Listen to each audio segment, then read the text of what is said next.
Hello and welcome to the first lecture on Introduction to Algorithms. Today we will try to see what are some motivational reasons to study algorithms. So one of the main reasons to understand how things work is to see what are the real world phenomena that we would like to study. It turns out that many of the real world phenomena that we encountered in our daily life have a strong CS connection to them, and here are some examples. So one example is how do we schedule various jobs with various parameters, right? So for example, you may want to schedule so that the average time or average latency or overall time, overall latency, these are minimized. These kind of scheduling problems often arise in situations such as computer networks where a packet waiting time, packet arrival times, these have to be looked at carefully so that the end-to-end experience is smooth. Similarly, you could also think of game engines where what I'm referring to here is, in particular, suppose you have a machine that can actually play chess with humans, which has been achieved as far back as 2000. And it turns out that current generation game engines are really very competitive when playing with even top level human players.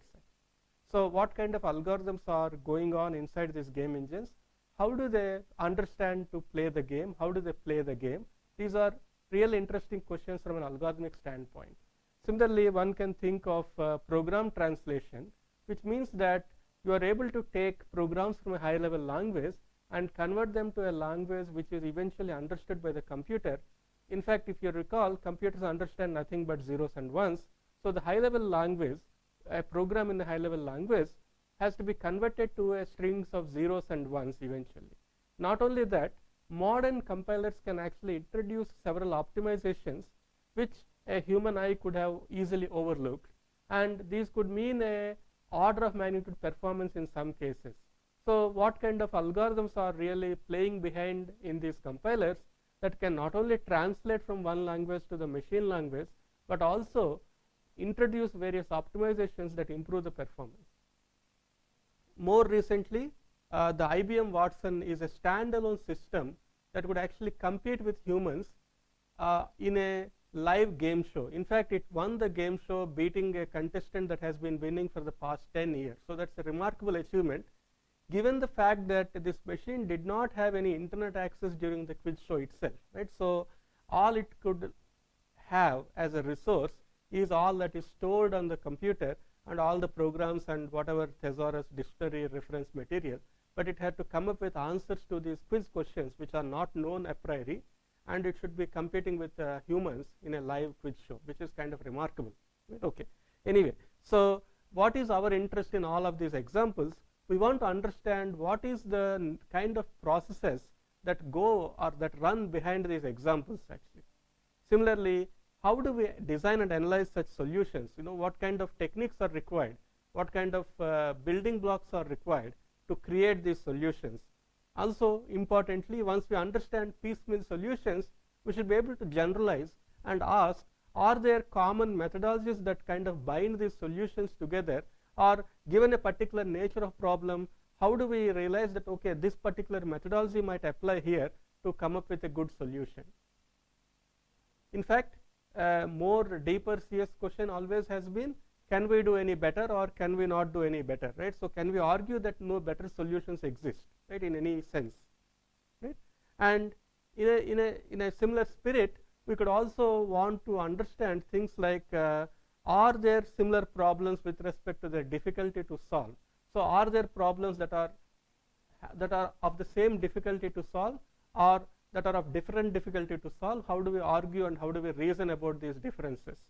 Similarly, at a very, very abstract level, are there limits to what computers can do, right? So for example, can they solve every problem that we face today, or are there natural limitations that stop them from solving problems that are possibly solvable by human brains but not by computers? So how do we argue that such problems may exist or may not exist?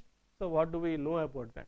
So these are some early thoughts that we should be trying to figure out during the course of this lecture, right?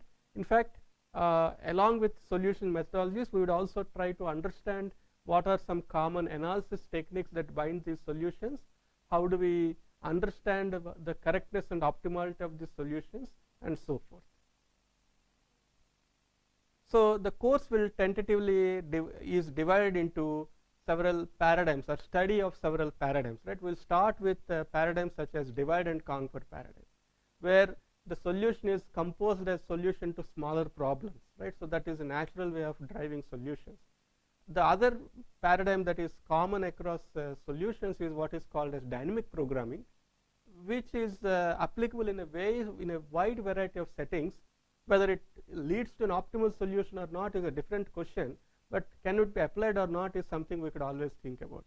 In fact, the other more commonly applicable model is the greedy algorithm design, where you are kind of trying to understand if there is a common local greedy choice that will affect or that will influence the way the solution is designed.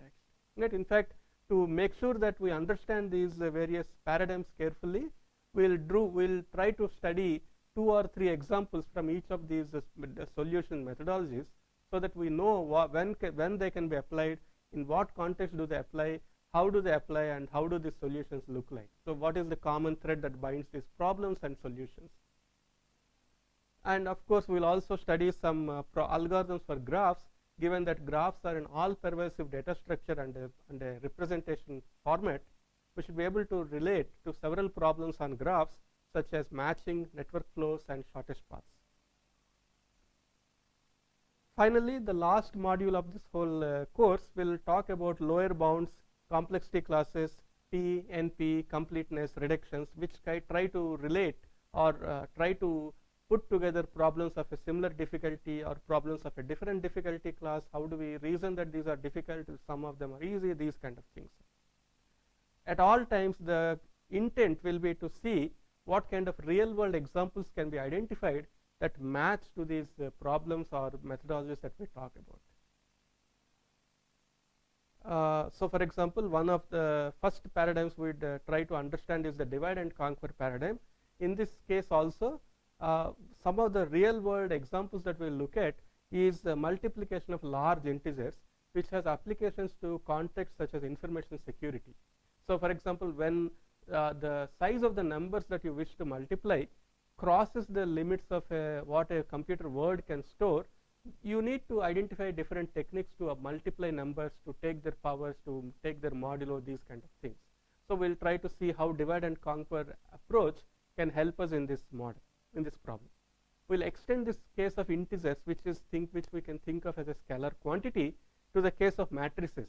Matrices are basically what we deal with are 2D arrays of numbers, but suppose we'd like to multiply them. Again, this is a very popular, let us say, computation on matrices. The standard one takes time proportional to the cube of the size of the matrices. But when you apply divide and conquer, along with other techniques, it is possible to reduce the time taken from n to the 3, where n is the size of matrices, to n to the 2 plus epsilon for epsilon between 0 and 1. So therefore, it is interesting to see how a simple approach like divide and conquer can be applied to a very basic problem such as multiplication of integers or matrices. Then we'll try to move up the scale, try to define what is known as the skyline points in a 2D point set, understand applications where these points are of interest, and also design an algorithm using the divide and conquer approach to come up with a solution to finding the skyline points in a given 2D set. Right? So again, these are example problems, and we'll try to include several, let us say, supporting materials such as notes, illustrations, slides, examples, and question banks, and pointers for further reading. So all in all, this should give you a very comprehensive experience to understand the algorithms behind the examples that we talk about. Right? So that is a basic motivation to why we should